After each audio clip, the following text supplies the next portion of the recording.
Vamos começar nosso trabalho aí da Revolução Chinesa, 1949, né? Então, o professor nessa videoaula aqui, a gente vai trabalhar com os movimentos, com as movimentações comunistas, tá? A unidade 44 da página 32. Na aula anterior, o professor deu um panorama para vocês a respeito aí desse período da história, né? A gente está trabalhando aí com pós-Segunda Guerra Mundial, que dentre vários acontecimentos, né, influenciados aí exatamente pela questão da Guerra Fria, a bipolarização do mundo, nós tivemos aí muitas alterações que se processaram aí no planeta, né? Vimos a descolonização afroasiática, já trabalhamos com a Guerra Fria propriamente dita, né? A divisão da Europa entre o mundo bipolar, capitalistas, seguidores dos Estados Unidos, e socialistas, seguidores da União Soviética. E agora a gente vai trabalhar com as movimentações comunistas, né? Essa disputa que se processou aí na Guerra Fria, o mundo bipolarizado, ele influenciou aí o avanço e a implantação de governos comunistas em alguns lugares do planeta, né? Nessa videoaula de hoje nós vamos trabalhar com a Revolução Chinesa. Eu creio que a China hoje desponta, né? Como a principal nação do mundo que tem aí, ainda se utiliza, né, dessa bandeira ideológica aí do comunismo, né? É, Apesar de a gente ter aí um sistema fechado, autoritário, né? Um governo extremista, a gente poderia até classificá-lo assim, que chegou, né, no território chinês aí no final do século XX, que de certa forma aí promoveu algumas alterações, como a introdução da economia de mercado. Acredito que isso vocês estudam em geografia, né? O lance lá do capitalismo controlado através das zonas econômicas especiais, enfim, mas ainda é um país muito fechado, né? Que se utiliza, né, dessa ideia aí do socialismo como um elemento de manutenção de um governo ditatorial, né? É o que a gente tem aí de relação, né, atual no cenário político mundial do território chinês. Mas isso daí tem que, para a gente entender essa chegada aí, né, para a gente entender essa escalada que levou aí à implantação de um regime de características comunistas no território chinês, nós vamos ter que trabalhar aí com a Revolução Chinesa do ano de 1949. Tanto o texto da apostila quanto essa apresentação que o professor está seguindo aqui para vocês nessa nossa conversa, ela faz aí um resgate histórico, né, de acontecimentos no território chinês até chegar à propriamente dita Revolução em 1949 e o processo, né, que levou ali o Partido Comunista Chinês a implantar, né, essa ideologia comunista na China. Então, durante o século XIX, né, a China ela vivia sob um governo de monarquia, né, de um império que sofreu aí bastante com a presença imperialista, né, das nações ocidentais. Primeiramente, né, aquele imperialismo do século XIX promovido pelas nações europeias, né, fruto da Revolução Industrial, e posteriormente o próprio Japão, né, também na sua expansão imperialista, né, a gente deve lembrar que os japoneses também participaram, né, da segunda Revolução Industrial, assim como os Estados Unidos. É uma característica marcante da chamada segunda revolução industrial, a gente ter aí essa expansão do processo de industrialização para outros continentes que não somente o continente europeu. Então a China ela foi assim um palco de diversas situações, né, envolvendo aí essa ação imperialista. A Guerra do Ópio que o professor colocou ali é um exemplo, né, dessa desestabilização imposta pelos ingleses para a dominação do território chinês. E tudo isso, né, movimentou muito o governo imperialista da China no sentido aí de é, conseguir resistir a essas investidas de dominação, né? Então eu até destaquei para vocês ali as consequências, né, dessa guerra contra os invasores, né? Primeiramente, uma perda territorial até hoje, né? O território de Hong Kong, ele é um território que tem uma certa autonomia em relação à China, apesar de haver uma interferência, né? Mas eles têm assim uma certa autonomia em relação à China, não configura um outro país, é um território que hoje está vinculado ali à China, mas com essa autonomia, muitas vezes quando o governo chinês ele tenta interferir, a gente vê muitas manifestações, muitos protestos acontecendo em virtude dessa autonomia histórica que eles adquiriram, né?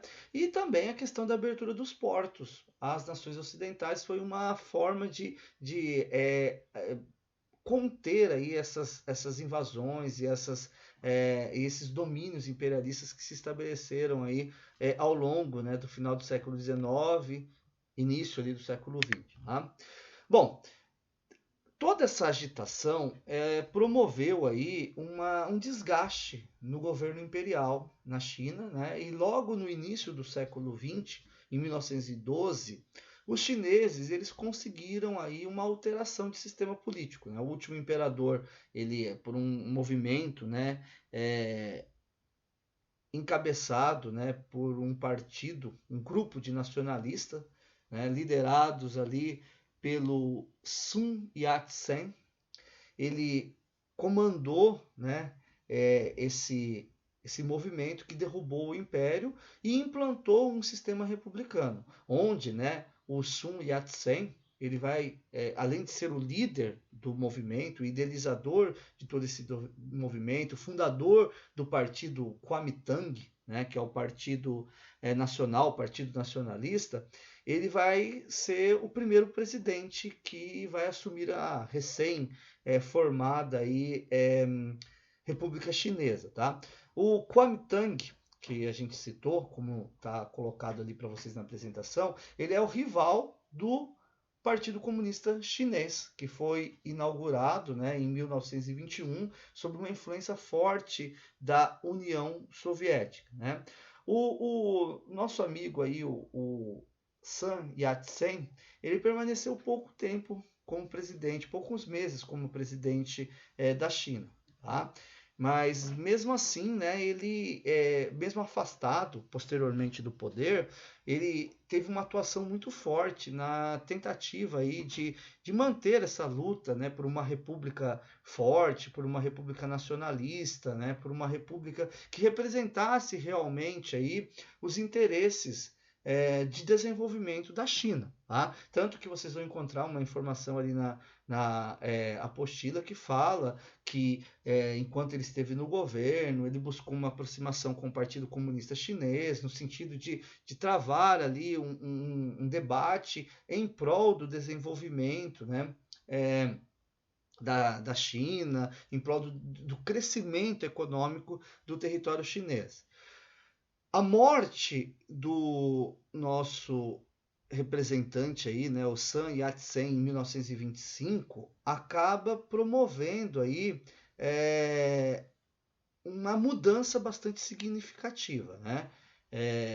Porque o seu sucessor, né, aquele que vai assumir a liderança ali do Partido Nacionalista, o Chiang Kai-shek, ele vai ter uma outra visão em relação a essa aproximação com o comunismo, né? Ele vai ter uma outra ideia relacionada com isso daí. Tá? O fato é que a China vivenciou nesse período todo aí uma instabilidade também, né? Em virtude de grupos que defendiam os ideais da monarquia se manifestarem, a guerra civil se estabeleceu na China, né?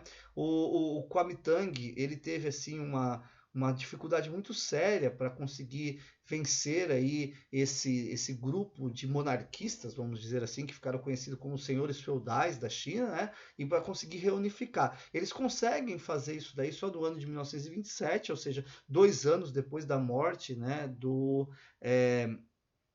Sun Yat-sen, e quem promoveu essa unificação e quem liderou essa unificação foi o Chiang Kai-shek. Né? Então, ele, além dele ter essa unificação, que eles conseguiram isso com a ajuda do Partido Comunista, era um inimigo em comum que eles tinham, né? que lutar, que contava com a ajuda dos japoneses, enfim, havia ali todo um processo, né, de que esse grupo estava sendo favorecido também, esses nacionalistas chineses. Após a reunificação da China, o grupo do Kuomintang acaba fazendo uma oposição aos comunistas e colocam aí os comunistas na ilegalidade. Tá? Nesse processo aí, né, de rivalidade agora, né, o Chiang Kai-shek, que se tornou líder do Kuomintang, ele empreendeu uma perseguição muito grande aos comunistas. Tá?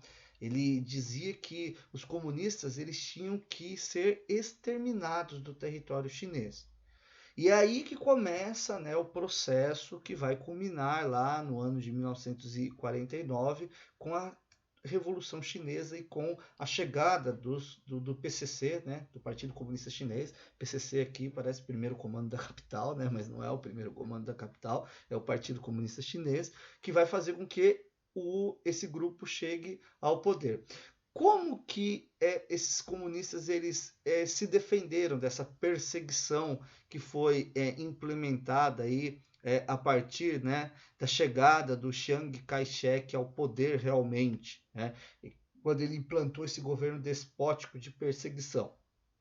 Um movimento histórico bastante famoso no contexto da Revolução Chinesa, que ficou conhecido como a Longa Marcha. Né? Então, se a gente observar aí, né, no que o professor colocou para vocês na apresentação, a Longa Marcha ela foi literalmente aí um andar, né? Um andar pelo território chinês. Os membros do Partido Comunista Chinês, eles marcharam mais de 12 mil quilômetros, né, a pé, lombos de animais. Nessas caminhadas aí, eles buscavam, né, divulgar as ideias do comunismo, eles buscavam uma aproximação com as camadas populares que viviam ao longo do território que eles estavam passando.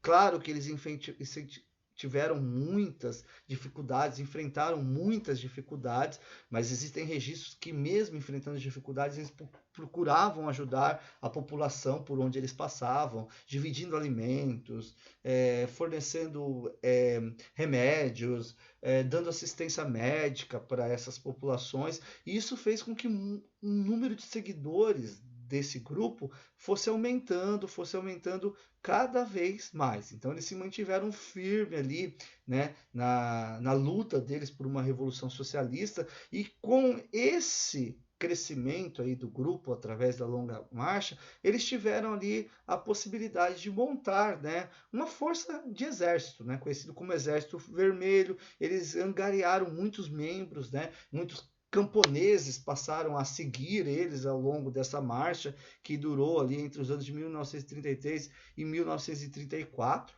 Tá? E assim eles começaram a ter recursos, né, para começar a sonhar realmente aí com um processo de implantação de uma revolução socialista, né, que implantaria aí o comunismo no território chinês. Tá? Nessa tela aqui, a gente tem só uma comparação, né, do que seria lá o tal dos 12 mil quilômetros. Né? Se a gente for pensar, né, que uma pessoa saudável consegue caminhar no máximo em torno de 36 quilômetros por dia, se caminhasse o dia inteiro e também à noite, né, descansando apenas na madrugada, isso considerando um terreno mais ou menos plano. Para que esse trajeto fosse realizado em um espaço de tempo de um ano, foi preciso percorrer entre 40 e 45 quilômetros por dia, né? E os registros contam para nós que eles andavam à noite, porque durante o dia eles tinham que se esconder dos bombardeios, né? Que o Kuomintang, com recursos dos Estados Unidos da América, faziam, né? Para tentar conter aí esse grupo que estava marchando, né, contra aí a dominação, contra o governo liberal que era representado pelo Kuomintang no território chinês. Ó. Então, os 12 mil quilômetros a gente colocou aqui, ó, só para a gente ter uma ideia, né, ó, o Brasil de do Oiapoque ao Chuí, né, da Serra Contamana até a Ponta dos Seixas, dá em torno aí, né, de ponta a ponta 4.000 quilômetros, né? Então seria aí vir e voltar e mais um pouquinho, 2 vezes, qualquer das direções que vocês preferirem aí fazer essa comparação. Bola para frente, que a gente ainda tem mais um tempo aqui para conversar, né? Então vamos lá, a sequência aí da Revolução Chinesa. Então, depois dessa situação toda relacionada aí com a Grande Marcha, na história, né, da China, nós vamos ter mais uma vez um momento onde o Partido Republicano, né, os nacionalistas e o Partido Comunista, os dois grupos opositores aí, eles vão se unir. Quando que isso aconteceu? Isso aconteceu durante a Segunda Guerra Mundial, quando o Japão ele invade o território chinês, ele invade a região da Manchúria chinesa, né? E isso fez com que esses dois grupos eles se unissem novamente, porque agora eles tinham um inimigo em comum. Quem que era esse inimigo em comum? Os japoneses. Só que o detalhe é que agora, né, os nacionalistas que estavam no poder, eles armaram o Partido Comunista, que até então estava na ilegalidade. Eles deram treinamento militar para o Partido Comunista, que até então estava na ilegalidade. E o fato foi que, após, né, o término da guerra, a partir do momento em que o Japão foi destruído, né, juntamente com as tropas do Eixo, né, o Partido Comunista ele tinha condições, ele estava apto para ele poder lutar contra o grupo dos nacionalistas, contra o grupo do Partido Burguês Nacionalista, ou seja, contra o Partido Kuomintang. E é nesse contexto que no ano de 1949, o Mao Tse-tung, líder do Partido Comunista Chinês, ele chega ao poder proclamando a República Popular da China, instaurando na China aquilo que seria o início do regime socialista chinês, tá? Bom, interpretação disso daqui rapidinho, ó.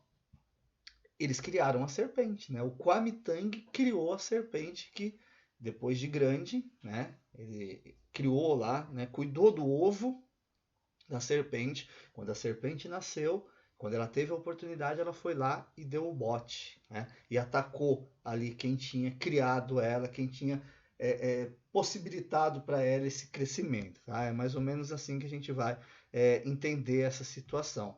O Mao Tse-tung, o líder aí, ele aproveitou o momento, né? Era um momento que tinha condições de realizar aí esse projeto que, desde a Grande Marcha, era o projeto aí que o Partido Comunista Chinês ele almejava, certo?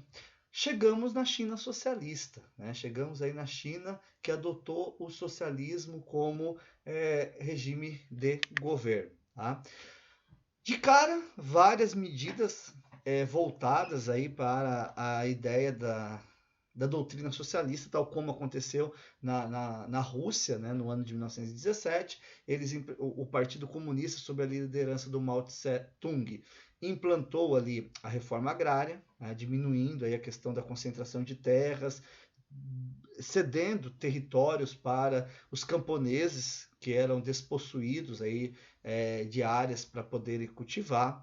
Promoveu aí o processo de estatização ou nacionalização de empresas, de bancos, né, que pertenciam aí, ao capital estrangeiro, né, que tinha aí, sobretudo, ainda uma influência muito grande de capitalistas europeus, foram estatizados pelo Partido Comunista na implantação aí do novo regime na China.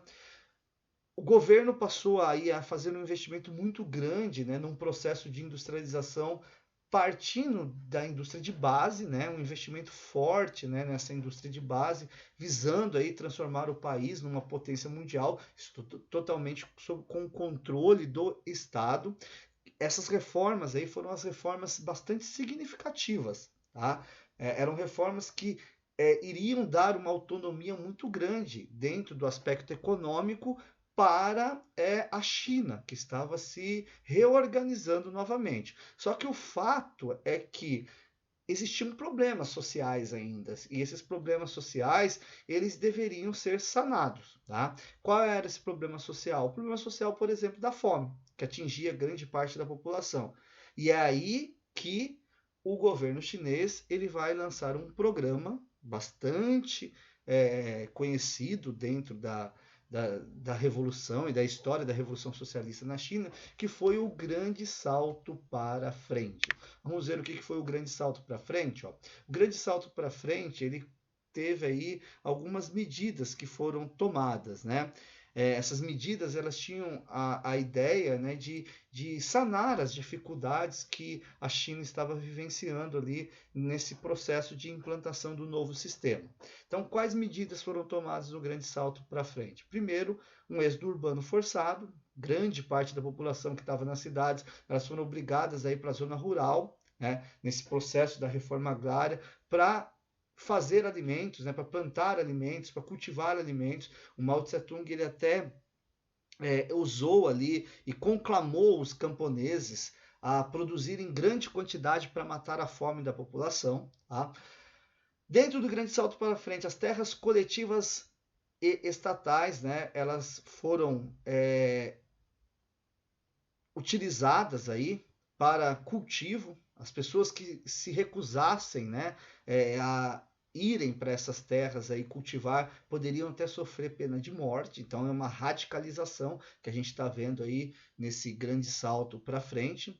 Então a China ela conseguiu, né, aumentar a sua produção de alimentos, tá? Porém, isso não permitiu ainda acabar com a fome no país. Isso por quê? Porque houve uma má gestão. De forma geral, dizer que o grande salto para frente, ele não representou assim grandes avanços, ele não deu certo. Por quê? Porque faltava infraestrutura, né? Como que o deslocamento de colheitas, né? Faltava estrada, faltava porto, faltava ferrovias. Então, essa má distribuição, né, e essa corrupção, obviamente, que havia dentro do Partido Comunista, não permitiu que essas medidas, o grande salto para frente, fosse, digamos assim, exitosas como deveriam ser. Tá? Então houve um fracasso muito grande do projeto aí. Né? A população pagou caro, né? 3 anos de extrema escassez de alimento e fome, cerca de 3 milhões de pessoas podem ter morrido de fome, de inanição, entre o período de 58 e 61, que foi conhecido como o período da Grande Fome Chinesa. Como solucionar isso daí, né? Houve um fracasso. O Mao Tse Tung ele estava com uma situação na mão, né, ali para poder ter que enfrentar, tá? Então o governo ele vai incentivar o desabroche de 100 flores, no qual ele incentivava os setores do partido a fazer críticas ao regime no intuito de melhorar e corrigir as estratégias. Tá? Posteriormente, essa campanha ela foi ampliada também para outros setores. Né? Então, as críticas que o governo recebeu foram críticas extremamente pesadas em relação a ser um partido único, em relação à centralização política e econômica, críticas em relação ali à corrupção no governo, aos cargos de familiares dentro do Partido Comunista Chinês. Então, após a observação dessas críticas aí, o regime ele vai ficar mais radical ainda. E ele passa a perseguir os opositores do regime, tá? Todas aquelas pessoas que tinham sido consultadas ali no desabrochar das 100 flores, né, que passaram a ser considerados direitistas, reacionários, anticomunistas. Então, o processo de perseguição se tornou muito intenso. Né? O Mao Tse Tung ele desenvolveu a ideia de que a culpa de não ter dado certo o projeto do Grande Salto para Frente, girava em torno de pessoas que ainda estavam muito ligadas ao regime anterior. Ele dizia que essas pessoas elas estavam infectadas, né? Estavam viciados no capitalismo. Então, para isso, ele precisava empreender essas perseguições e aí ele lançou mão de uma outra estratégia, né? A partir de 1966, a estratégia do Partido Comunista Chinês ficou conhecido como a Revolução Cultural. Bom, o que foi a Revolução Cultural? Uma estratégia que foi utilizada durante o regime comunista, que acreditava que as pessoas só se tornariam comunistas se mudassem suas práticas e sua cultura. Então ele se lançou em direção a quem? A juventude. Tá? Em oposição àqueles que ele dizia que já estava viciado, que não tinham mais como se transformar e entender as ideias do que seria o comunismo, ele vai empreender uma campanha muito forte em direção aí à juventude, né? Abolindo as práticas burguesas, fazendo a uniformização da população, as pessoas eram obrigadas, né, a ter um certo comportamento, um certo vestimenta mesmo, né?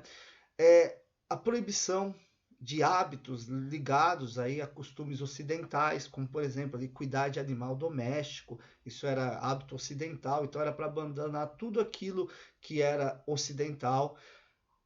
A personificação de um culto ao líder, né? E essa pessoa aí era o Mao Tse Tung. Tá? Toda a população tinha que ter ali, né, um quadro dele, prestar culto em determinado momento do dia. Tá? Os costumes ocidentais totalmente abolidos. Né? Os professores e médicos eles não podiam atuar, né, sem terem uma formação ligada aí às ideias do Partido Comunista. Tá? Então, todo esse projeto da Revolução Cultural aí foi colocado em prática visando aí fazer com que crescesse uma nova população que seguisse os ideais do Partido Comunista. Quais foram as consequências disso para a gente caminhar aqui para o final dessa videoaula? Né?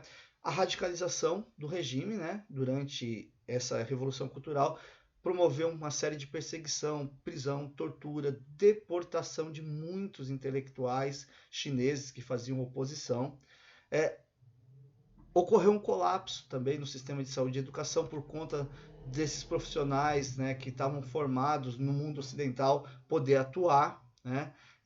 Então eles precisavam ali formar novos médicos de acordo com o ideal chinês mesmo. Então muitas pessoas morreram de falta de assistência, fugas generalizadas do país, né? Muitas pessoas fugiram da China nessa época por conta dessa violência do regime. Tá?